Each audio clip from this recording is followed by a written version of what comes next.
అయినా బతుకున్నప్పుడు 2 డబ్బులు చచ్చిపోయాక ఏం చేసుకుంటాం సార్? అదేంటో అలా అంటావు? నీకు డైనోసార్స్ తెలుసా? 65 మిలియన్ ఇయర్స్ కింద చనిపోయాయి. డైనోసార్స్ కి ఇన్సూరెన్స్ కి సంబంధం ఏంటి? వాటి శవాలతో వచ్చిన పెట్రోల్తోనే కదా బైకులు నడిచేది.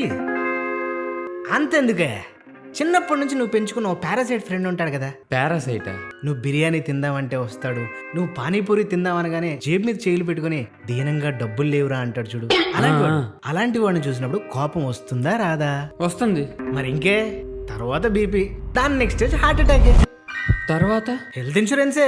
అయినా నాకేం కాదు. కరోనా వచ్చినప్పుడే నాకేం కాలేదు. యమా, షీఈస్ మింగింగ్ టూ మచ్ ఎక్స్ట్రాస్. అయితే ఒక్క నిమిషం, ఈడెవడో చెప్పు. ఇంక చాలు.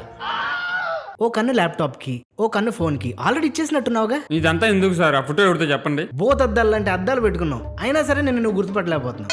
ఎందుకే? అయినా ఇదంతా కాదు సార్, నాకు సైటు పుట్టుకతోనే వచ్చింది.